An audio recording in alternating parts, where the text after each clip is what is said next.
Buenos días, estamos en Madrid en el Simposio Internacional de Mieloma Múltiple y durante estos 2 días hemos podido conocer los avances en la biología y en el tratamiento de los pacientes con mieloma múltiple. Y tengo conmigo esta mañana al doctor Carlos Fernández de Larrea del Hospital Clínic de Barcelona, al doctor Enrique Ocio del Hospital Marqués de Valdecilla de Santander y a la doctora Paula Rodríguez de la Clínica Universidad de Navarra.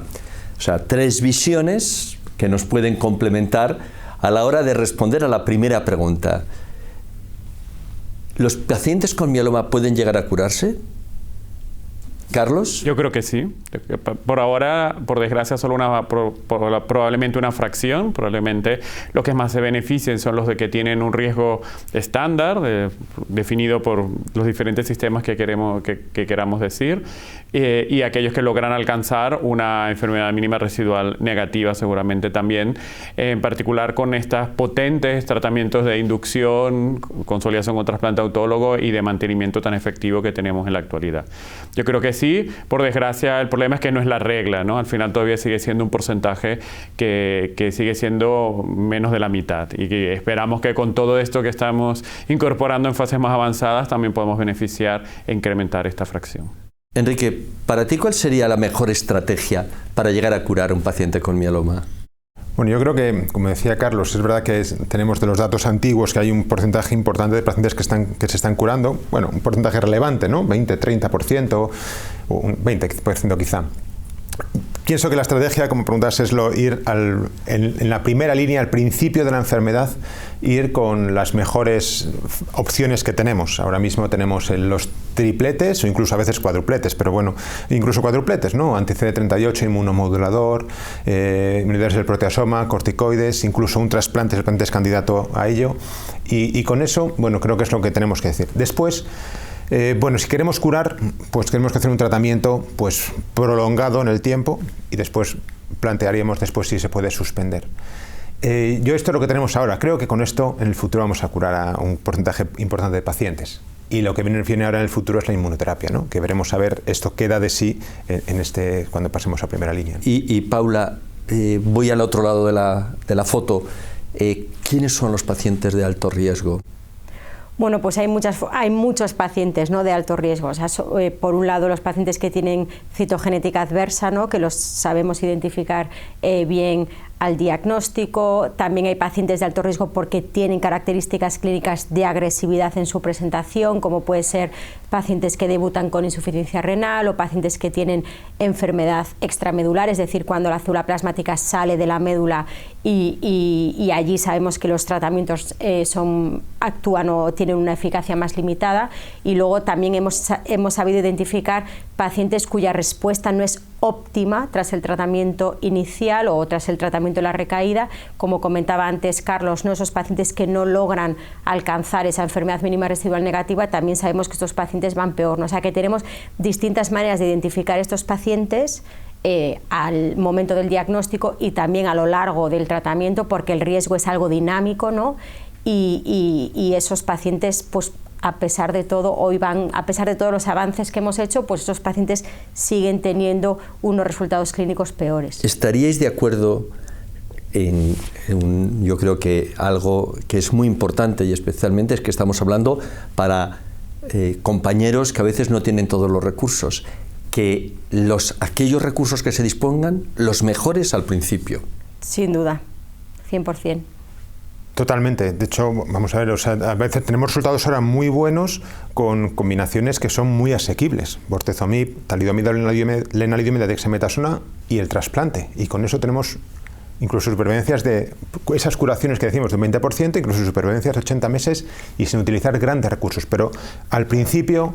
Esto que acabas de señalar es muy importante porque el esquema español, GEM 12, GEM 14, con VRD, un VRD intenso, esto es muy importante, ¿no? Es decir, en el que dábamos toda la dosis de lenalidomida, las dosis de dexametasona, seguido de trasplante y un mantenimiento, de nuevo, también extendido con lena y dexa, antes una consolidación, la mediana de PFS superior a los 80 meses, algo que realmente es espectacular. Es decir, quiere decir que se está haciendo una historia muy buena para esos pacientes, y en los pacientes que no tienen acceso al trasplante, los datos con un anti-CD38 más lenalidomida también hablan de una supervivencia libre de progresión. Es decir, estamos, yo creo, en un campo realmente apasionante, pero, y Carlos, te estoy mirando, hay una historia que se abre, que es la historia de la inmunoterapia que Enrique ya nos ha anunciado.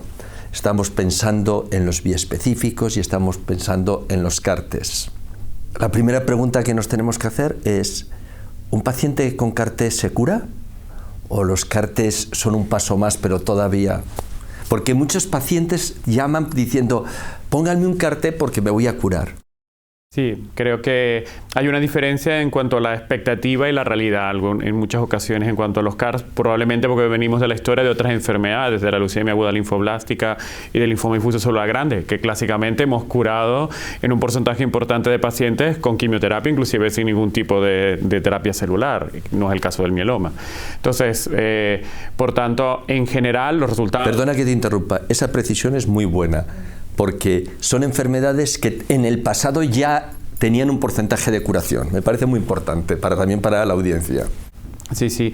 Y estas estrategias, como los CAR-T, pues por ahora los resultados, que tampoco tenemos un largo seguimiento, claro, estamos hablando de estas estrategias que estamos hablando de inducción y trasplante, ya tenemos en muchas 10 años o más de 8, 10, 12 años de seguimiento, o incluso más. En estas estrategias con ninguna tenemos mucho seguimiento todavía de una forma sistemática. Lo que parece por ahora, salvo casos excepcionales que puedan tener algunos casos que sean unos largos respondedores al tratamiento, en general es otra línea de tratamiento, una línea de tratamiento muy efectiva porque la inmensa mayoría de los pacientes responden. Yo creo que eso también a veces es la confusión con los pacientes. La mayoría de los pacientes serán sensibles, que esto es magnífico porque al lado de otros tratamientos hemos aprobado la mayoría de todos los otros tratamientos como pomalidomida, por ejemplo, o cafrizomib, etcétera, muchas veces con que nos respondiesen 30-40% con respuestas parciales ya era espectacular para una aprobación. Ahora estamos viendo tasas de respuesta que están de 80, 90, 100%. Aquí lo que es importante es cómo hacer que estos resultados, que son muy impresionantes a corto plazo, también se trasladen a una supervivencia libre de progresión, una supervivencia global prolongada. Lo estamos haciendo. Los pacientes tienen una supervivencia libre de progresión mejor que los esquemas que los esquemas estándar que tenemos hasta ahora, de eso ya hay evidencia, y además están viviendo más. Pero claro, somos ambiciosos, queremos que se curen, queremos que vivan mucho más, y yo creo que eso pasa a que utilicemos o en otras fases de la enfermedad, y en particular yo creo que mejoremos estas estrategias y las combinemos. Claro, realmente es un paradigma, ¿no? Es decir, que a veces con ese tratamiento en última línea, con un CAR-T, su supervivencia libre de progresión es superior a la que habían tenido hasta ese momento, con lo cual es muy importante. Enrique, en tu experiencia, ¿cuáles son las complicaciones más importantes a las que se enfrenta un paciente que va a recibir CAR-Ts? Claro, la terapia celular al final ha supuesto una revolución, pero es verdad que tiene sus complicaciones, ¿no? Que son diferentes que son diferentes a las que estábamos acostumbrados a ver. Ahora ya nos hemos acostumbrado a ver esas, ¿no? Porque realmente esta inmunoterapia tiene esas complicaciones. Claro, al final nosotros estamos activando el sistema inmune, y es lo que buscamos, es inmunoterapia por activar el sistema inmune. Bueno, pues al final lo que hacemos es muchas veces lo activamos demasiado, ¿no? O sea, hacemos que esa activación sea en exceso y produce una toxicidad. Entonces vemos una complicación importante, que es el síndrome de liberación de citocinas, que es algo que se ve tanto con los biespecíficos como con la terapia celular. Tienen con sus características diferentes, los tiempos son diferentes, pero se activan, se producen las citocinas, estas moléculas que al final desencadenan pues una respuesta inflamatoria, ¿no? Y producen fiebre, hipotensión. Bueno, generalmente yo creo que los tenemos bien controlados, ¿no? Ahora últimamente pues es difícil que sean grados muy avanzados, pero bueno, sí que tenemos que ser proactivos a la hora de poner tratamiento. Tiene una posible complicación que es la toxicidad neurológica, que muchas veces esa toxicidad aparece, pues puede producir desde cefaleas hasta que el paciente pues tenga desorientación, que tenga diferentes que le cueste escribir, que sea confusión, etcétera, ¿no? Entonces esa toxicidad pues la tenemos que se maneja, a veces va asociada a la liberación de citocinas, y es verdad que se trata, pues hay que tratarlas a la vez, y otras veces es aislada, ¿no? Bueno, pues también es algo que también es poco frecuente, pero bueno, relativamente poco frecuente, menos quizá que la liberación de citocinas, pero la tenemos que tener en cuenta para, de nuevo, pues atajarla pronto. Y aquí es importante el equipo multidisciplinar, o sea, que en el hospital haya pues diferentes, pues un neurólogo, un radiólogo, el intensivista, que estén todos pendientes un poco, cuando se va a poner un CAR-T, pues que tenemos pendientes de que va a ser así, ¿no? Paula, estamos hablando de CAR-Ts y ya Enrique nombró la palabra biespecíficos. ¿Tú puedes explicarnos qué diferencia hay entre un CAR-T y un biespecífico? ¿Qué son? ¿Qué son los CAR-Ts estos? Bueno, pues que un compañero, el doctor ya les llama carritos. A ver, ¿qué son? ¿Qué diferencia hay? ¿Qué es un CAR-T? El mecanismo de acción podemos decir que es común, ¿no? Y la diferencia fundamental es que la célula CAR-T lo que hacemos es obtenemos linfocitos o bien del paciente o bien de un donante, porque también hay la posibilidad de los CARs halogénicos, ¿no? Y lo que vamos a hacer es modificarlos genéticamente para que esos linfocitos expresen un nuevo receptor, que es un receptor quimérico, un receptor artificial, que por una parte tiene la capacidad de reconocer un antígeno tumoral en una célula, ¿no?, del tumor. En el caso del mieloma, los dos CARs que se han desarrollado son o bien frente a BCMA o bien frente a GPRC5D, aunque hay otras dianas que están en desarrollo, y tiene una parte intracelular, que es como si cogiésemos un trozo del receptor de la célula T y un trocito de un receptor de coestímulo, que lo que va a hacer es activar la célula T. Es decir, lo que vamos a hacer es vamos a crear unos linfocitos, que son en la mayor parte de los casos linfocitos del propio paciente, que van a tener un receptor hecho específico para que sea capaz de reconocer a la célula del tumor. Y además unas células muy activadas, ¿no? Exacto, unas células que ¿Y el biespecífico? Un proceso de expansión y que están más activas.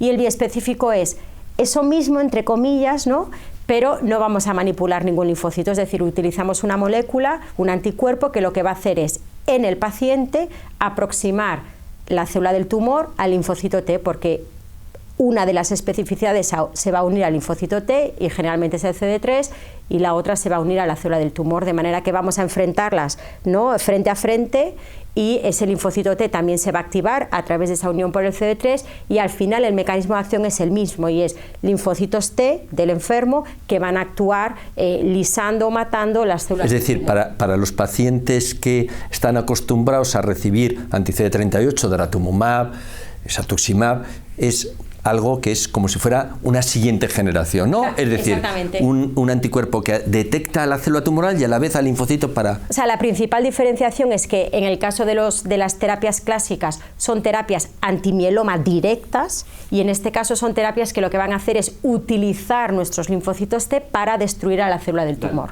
A mí me gusta una cosa que me gusta a mí decir, es que las células CAR-T son realmente, los CAR-T es un fármaco, pero que es vivo. O sea, al final claro, son células que las modificas, y al final es un fármaco que tú lo metes y ahí se pone, en el paciente está creciendo, y es un fármaco vivo, ¿no? Estamos hablando para compañeros y estamos hablando para pacientes. Y a veces los compañeros tienen la frustración de no tener acceso a estos fármacos.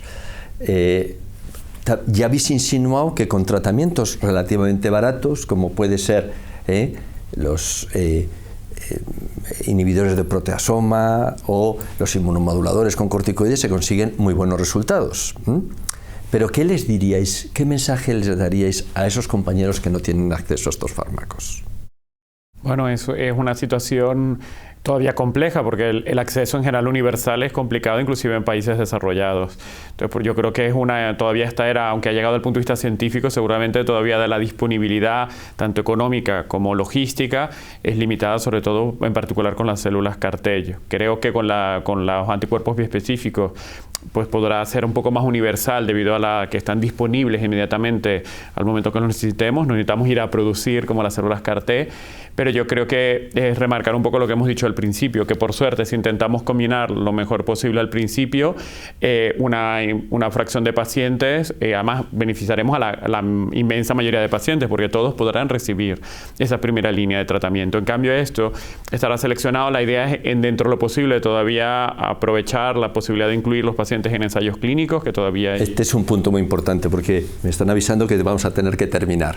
Y yo creo que aquí tenemos 3 centros que tienen acceso a sus ensayos clínicos. Hemos sido privilegiados, pero esos ensayos clínicos están abiertos para cualquier paciente que lo pueda necesitar, ¿no? Y desde aquí yo creo que puede ser una llamada también de optimismo para los compañeros y para los pacientes. Solo hay otro punto, y querría tú, Enrique, que me lo respondieras muy breve. A veces nos obsesionamos con el tratamiento, pero no con monitorizar la eficacia del tratamiento y tener un buen diagnóstico. No sabemos cómo está siendo la profundidad de las respuestas, no sabemos la citogenética, y yo creo que eso... Para mí, yo la palabra que ahora más repito cuando hablo de mieloma es adaptar el tratamiento. Y para adaptar el tratamiento creo que tenemos que conocer muy bien, adaptar a 2 situaciones, al riesgo del paciente, que lo hablaba antes Paula, y a la respuesta que ha alcanzado. Para eso creo que es clave, nos centramos en el tratamiento como dices, pero diagnosticar muy bien al paciente, qué pruebas le hacemos, qué mieloma tiene y después cómo está respondiendo. Y para esto tenemos muchas pruebas, muchas tecnologías que conocemos muy bien, las proteínas, la citometría de flujo, tenemos la FIS, la citogenética, que tenemos que tener muy bien estandarizadas. Y creo que al final no es difícil tener acceso a estas técnicas y tenemos que estudiar muy bien al paciente para que ese paciente sea tratado de la mejor forma para ese paciente, que al final ya no es café para todos, sino cada paciente tiene que ser tratado de una forma diferente, es como lo veo en función de esas. Paula, cierras solo con un mensaje. No, o sea, yo creo que este último mensaje que has comentado es crítico, ¿no? O sea, yo creo que hay que invertir en el tratamiento, pero sobre todo hay que invertir en estudiar bien al enfermo al principio y monitorizarlo bien a lo largo del tratamiento, porque a mi modo de ver, tan malo es no tratar un paciente que necesita, ¿no? O no cambiar un tratamiento que está siendo ineficaz, cómo cambiar un tratamiento que realmente está siendo eficaz, ¿no? Y muchas veces recibimos consultas de un paciente que al inicio no se le ha hecho, por ejemplo, un PET, ¿no? Porque no estaba disponible en ese momento, y que de repente, cuando está en mantenimiento, aparece la disponibilidad del PET y se le hace el PET en ese momento, y los datos del PET nos generan confusión porque no tenemos el PET basal, ¿no? Y entonces empezamos a pensar si hay que cambiar el tratamiento a ese paciente cuando todo lo demás apoya que el paciente está en respuesta, ¿no?